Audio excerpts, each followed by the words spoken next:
In the previous videos, we have learned about the basics of animation in After Effects. And we also have created this very short motion design video.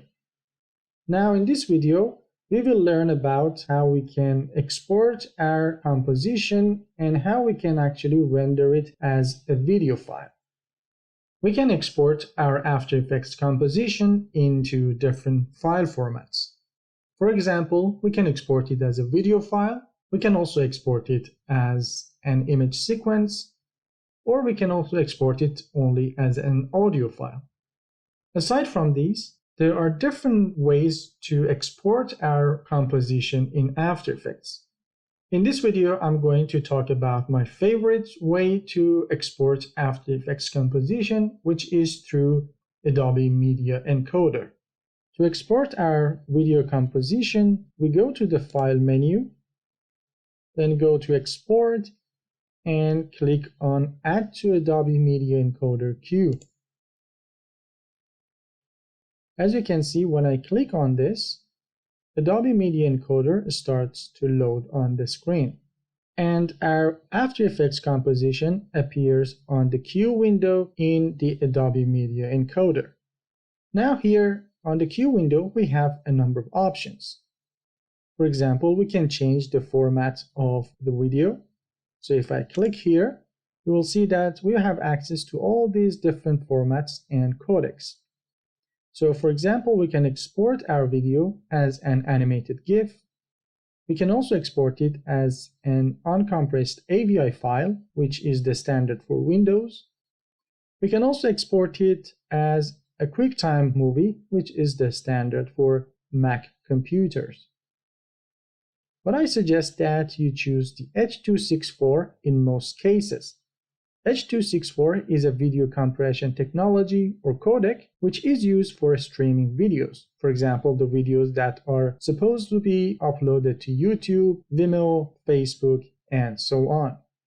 So please go ahead and click on H.264, and then we can decide on the quality of the video that we would like to create. So if I click on the text here, it will actually open up a new window where I can adjust all the different aspects of the quality of the video. But I don't want to do that now because it's actually simpler to choose from the presets that we have access to. So if I click here, you'll see that we have access to all these different presets, and then we can choose the ones that work for us. For example, if you want to publish your video on Facebook, maybe you want to choose from any one of these. Or if you want to publish and share your video on mobile devices, maybe you want to select one of these mobile device qualities.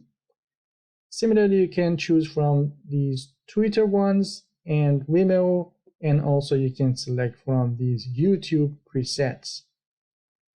So I suggest that you select YouTube 1080p Full HD because that has actually a good quality and relatively small size. So I click on YouTube 1080p Full HD, and then we go to the next option.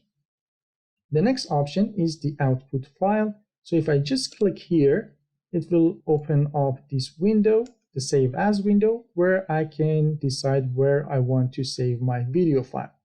So I go to Desktop, and then I choose the folder that I want, and I have the chance to give my video a name, so I call it my first video, and I click on Save.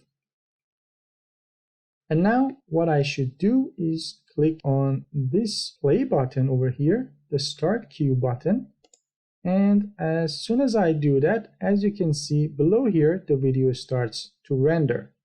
And after it is done, you'll see that it says on the status here that it is done. So if I go now to that folder, you'll see that our video is there and we can actually play it.